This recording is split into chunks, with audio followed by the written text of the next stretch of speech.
अस्सलाम वालेकुम व्यूअर्स, मेरा नाम शजर सुल्तान है। प्रॉपर्टी न्यूज़ नेटवर्क के प्लेटफॉर्म से एक दफ़ा फिर आपकी खिदमत में हाजिर हैं। तो व्यूअर्स, आज की वीडियो में हम ब्लू वर्ल्ड सिटी को डिस्कस करेंगे। ब्लू वर्ल्ड सिटी एक बहुत जानी पहचानी सोसाइटी है। बड़े सालों से इसकी एडवर्टाइजमेंट भी हो रही है और बहुत ज़्यादा तादाद में लोगों ने यहाँ पे इन्वेस्टमेंट भी की है। और उन लोगों की ज़्यादातर वो लोग हैं जो कि middle class, lower middle class से ताल्लुक़ रखते हैं, जिन्होंने 10-15 हज़ार रुपया महीने का सेव करके यहाँ पे प्लॉट परचेज किया है। तो आज की वीडियो में आपको मैं इसका ऑलमोस्ट कंप्लीट साइट विजिट करवाऊंगा कि अब तक इस प्रोजेक्ट के डेवलपमेंट कहां तक पहुंची है। तो आपने वीडियो पूरी देखनी है। एक चीज जिसमें मैं इस सोसाइटी की तारीफ करूंगा वो ये है कि लैंड इनके पास बहुत ज्यादा है। आपने बहुत सारे प्रोजेक्ट्स देखे होंगे जिनको एक्चुअल प्रॉब्लम लैंड का होता है कि उनके पास लैंड नहीं है। ब्लू वर्ल्ड सिटी के पास लैंड बहुत ज्यादा है। बाकी डेवलपमेंट कितनी है पिछले 10 सालों में, वो आप वीडियो देख के आप उस पर खुद आइडिया लगा सकते हैं। शुक्रिया।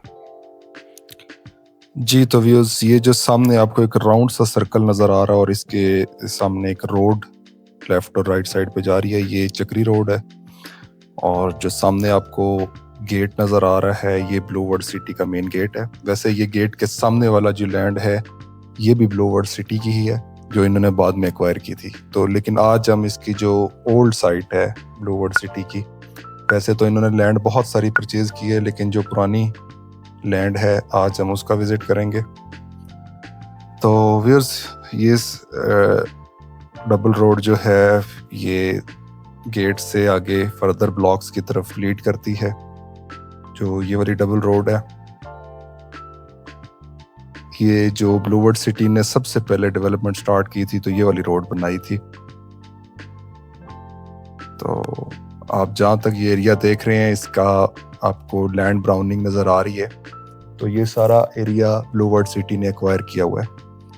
तो एक चीज़ इसकी है ब्लू वर्ल्ड सिटी की कि इन लोगों के पास लैंड काफ़ी ज़्यादा मौजूद है। मेरे ख्याल में यहाँ पे फैसल टाउन के बाद अगर किसी सोसाइटी के पास इतनी लैंड है तो वो ब्लू वर्ल्ड सिटी है। तो और बहुत सारी चीज़ों में हम इनसे इख्तलाफ कर सकते हैं, लेकिन इनके पास लैंड बहुत ज़्यादा तादाद में मौजूद है। तो ये आगे जो आपको मोनूमेंट नज़र आ रहे हैं, आपने अक्सर ब्लू वर्ल्ड सिटी की वीडियोस में देखे होंगे। ये जो हॉर्स मोनूमेंट हैं बड़े खूबसूरत इन्होंने बनाए हुए हैं। तो यहाँ पे सेकंड कप कॉफ़ी और एक आध रेस्टोरेंट भी इसके नीचे बना हुआ है। तो बड़ी खूबसूरत लगती है लोकेशन इसकी, और काफ़ी तादाद में टूरिस्ट भी इसको विज़िट करते हैं। तो व्यूअर्स, आपने ब्लू वर्ल्ड सिटी की मेरी दूसरी वीडियोस भी देखी होंगी। तो मैं ब्लू वर्ल्ड सिटी को as a investment point of view से आइडियल सोसाइटी नहीं मानता, क्योंकि अब तक ब्लू वर्ल्ड सिटी ने जितने प्लॉट्स डिलीवर किए हैं वो भी 10 साल गुजरने के बावजूद वो भी अपनी इन्वेस्टमेंट भी पूरी नहीं कर सके। प्रॉफिट तो बहुत दूर की बात है। तो इन्वेस्टमेंट पॉइंट ऑफ व्यू से ये अच्छी सोसाइटी नहीं है, लेकिन इसका प्लस पॉइंट ये है कि जैसे बहुत सारी सोसाइटीज़ के पास लैंड ही नहीं होती और उन्होंने बहुत ओवर फाइलिंग की होती है, तो एक चीज़ जो है वो नोटिस में आई है कि इनके पास लैंड बहुत बड़ी तादाद में इनके पास लैंड है। और ये प्लॉट्स आपको डिलीवर करेंगे, लेकिन अगर आप यहाँ पे कोई इन्वेस्टमेंट पॉइंट ऑफ व्यू से देख रहे हैं कि आपको इसमें फ़ायदा होगा, तो वो मुझे नज़र नहीं आ रहा। बाकी अगर आप एक एसेट बनाना चाह रहे हैं लॉन्ग टर्म में, तो फिर आप यहाँ पे प्लॉट परचेज कर सकते हैं। एक चीज़ जो यहाँ पे है कि सोसाइटी के पास किसी भी गवर्नमेंट के इदारे से अभी फ़िलहाल एनओसी मौजूद नहीं है। तो लैंड अगर इनके पास अवेलेबल है तो कल को ये डेफिनेटली डेवलपमेंट चार्जेस भी अपनी मर्ज़ी के लगाएंगे। तो डेवलपमेंट चार्जेस लगा के ये प्लॉट्स आपको डिलीवर कर देंगे, लेकिन जिस रेट पे ये आपको प्लॉट्स पड़ेंगे, मेरे ख्याल में उस रेट में और बहुत सारी अच्छी सोसाइटीज़ में आप प्लॉट परचेज कर सकते हैं, जो इस्लामाबाद के, रावलपिंडी के बहुत करीब भी हैं और उनके डेवलपर भी अच्छे हैं। तो अब तक जो ब्लू वर्ल्ड सिटी ने डेवलपमेंट की है वो ज़्यादातर आपको जो एरिया नज़र आ रहा है यही है, और इससे आगे सेक्टर 2 और 3 का एरिया है, वहाँ पे इन्होंने डेवलपमेंट की है, जो कि आगे आपको नज़र आएगी। अगर हम प्रोग्रेस की बात करें तो 10 साल में जो सोसाइटी का मेन फोकस रहा है वो लैंड एक्विजिशन पे ही ज़्यादा रहा है। इसी वजह से इन्होंने इतनी ज़्यादा लैंड जो है वो इनके पास है। डेवलपमेंट के ऊपर कोई ख़ास फोकस नहीं रहा, लेकिन मेरे ख्याल में जो एरिया ये डेवलप कर चुके हैं वहाँ पे अब इनको लाइफ लाने के लिए कोशिश करनी चाहिए, ताकि यहाँ पे कुछ ना कुछ आबादी हो।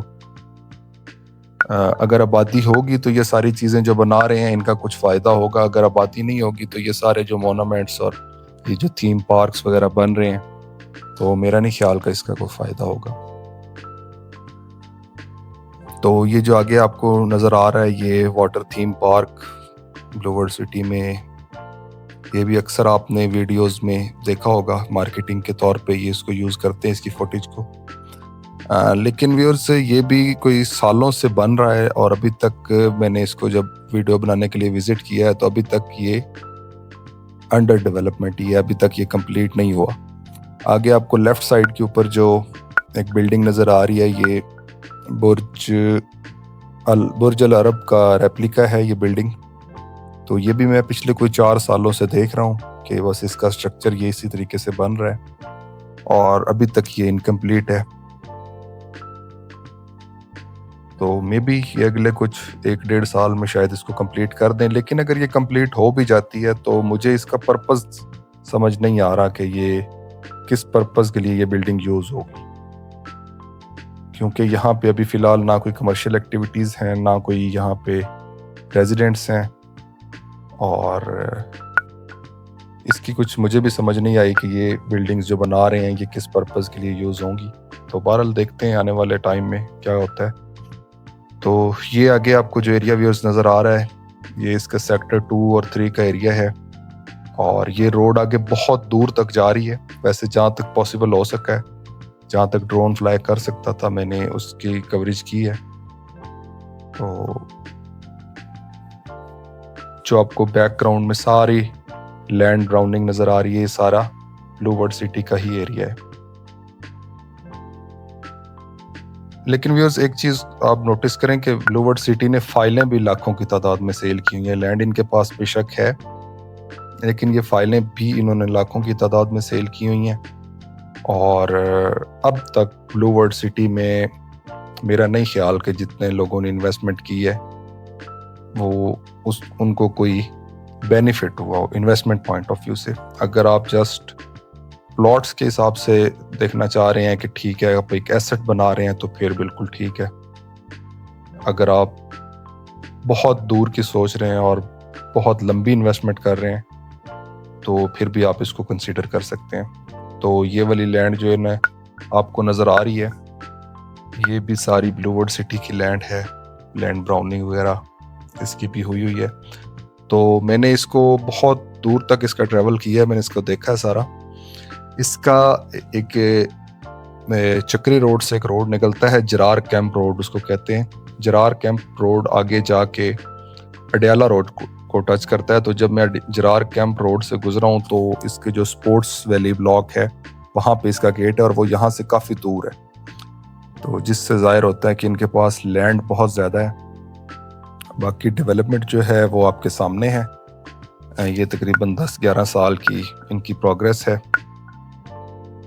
तो बहुत सारी सोसाइटीज़ के साथ अगर कंपैरिजन किया जाए तो ब्लू वर्ल्ड सिटी ने काफ़ी बेहतर परफॉर्म की है, क्योंकि इतने बड़े बड़े ब्रांड्स, इतनी बड़ी बड़ी मार्केटिंग इन्होंने की है, जिसमें नोवा सिटी या रूडन इनक्लेव और इस तरह की बहुत सारी सोसाइटीज़।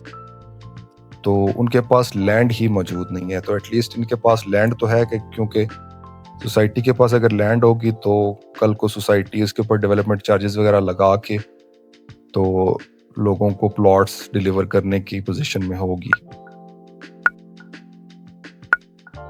लेकिन अगर आप इन्वेस्टमेंट पॉइंट ऑफ व्यू से देखें तो व्यूअर्स इनके डेवलपमेंट चार्जेस वगैरह पे करके प्लॉट आपको तकरीबन कोई 25 या 26 लाख की रेंज में पड़ रहा है।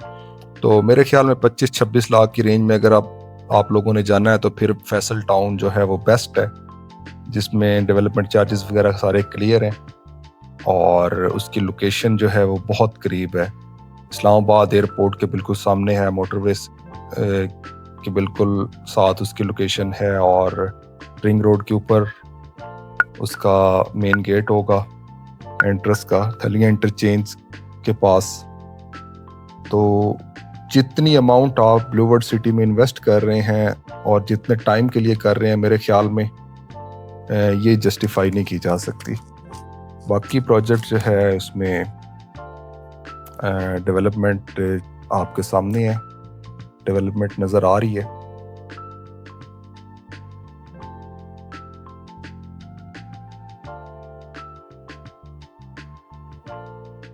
तो व्यूअर्स, आप लोगों से रिक्वेस्ट है, अगर आपको वीडियो अच्छी लगी हैं, इंफॉर्मेटिव लगती हैं, तो काइंडली वीडियो को लाइक कर दें और चैनल को सब्सक्राइब कर दें। तो ये वाला जो एरिया आपको नज़र आ रहा है, ये सेक्टर 5 का एरिया है। सामने आपको बुर्जुल अरब का मोस्ट लेफ्ट साइड पे रेप्लिका जो अभी जहाँ से हम गुजरे हैं वो नज़र आ रहा है। और ये वाला ब्लॉक, इसका भी इंफ्रास्ट्रक्चर तो तकरीबन कंप्लीट है। तो व्यूअर्स, सोसाइटी के पास एनओसी अवेलेबल नहीं है, तो यहाँ पे यूटिलिटीज़ के हवाले से फ्यूचर में क्या होता है, क्योंकि एनओसी नहीं है तो डेफिनेटली हम जो इसकी इलेक्ट्रिसिटी है उसका भी देखना पड़ेगा कि वो सोसाइटी किस तरीके से मैनेज करती है। तो यहाँ से आपको अंदाज़ा होगा कि आपको बैकग्राउंड में हॉर्स मोनूमेंट वगैरह नज़र आ रहे हैं जो यहाँ से काफ़ी दूर है। तो जितना हम यहाँ पे ट्रैवल करके आए हैं, इससे कई ज़्यादा आप पीछे अगर हम और जाएंगे तो सोसाइटी का एरिया शायद तब भी ख़त्म ना हो। तो इतनी ज़्यादा सोसाइटी के पास लैंड अवेलेबल है। तो अब तक ब्लू वर्ल्ड सिटी ने आसपास की, इसके बिल्कुल सामने एक मवीदा के नाम से सोसाइटी आई थी, जो भी लोगों के साथ फ्रॉड करके भाग गए हैं, वो लैंड भी ब्लू वर्ल्ड सिटी के पास आ गई है, वो भी इन्होंने परचेज कर ली है। तो लैंड इन्होंने बहुत ज़्यादा जो है वो परचेज की हुई है इस एरिया में। तो ये जितना बड़ा ये प्रोजेक्ट है और जिस लोकेशन पे है, अगर हम इसको चक्री वाली साइड से देखें तो चक्री इंटरचेंज से तकरीबन कोई 8 किलोमीटर के फासले पे है टुवर्ड्स रावलपिंडी। और जो इसका रिंग रोड है रावलपिंडी का, वहाँ से अगर देखें तो तकरीबन 12 किलोमीटर इसका डिस्टेंस बनता है रिंग रोड की जो इंटरचेंज चक्री रोड वाली है वहाँ से। तो सोसाइटी कोई आइडियली लोकेटेड सोसाइटी नहीं है, लेकिन अगेन वही बात है कि जिस तरीके से बहुत सारी सोसाइटीज़ ने लोगों को फाइलें सेल की लेकिन उनके पास लैंड नहीं थी, तो एटलीस्ट इनके पास लैंड है और ये साइट पे डेवलपमेंट वगैरह भी कर रहे हैं। तो in the long run hopes हो के यहाँ के इन्वेस्टर्स को फ़ायदा होगा। तो फिर आप लोगों से फिर रिक्वेस्ट है कि अगर आपको वीडियो अच्छी लगी है, इंफॉर्मेटिव लगी है, तो काइंडली वीडियो को लाइक कर दें और चैनल को सब्सक्राइब कर दें। हमारी वीडियो का तकरीबन एंड होने वाला है। इंशाल्लाह मिलते हैं किसी नेक्स्ट वीडियो में किसी नए टॉपिक के साथ। तब तक के लिए इजाज़त दीजिए। अल्लाह हाफिज़।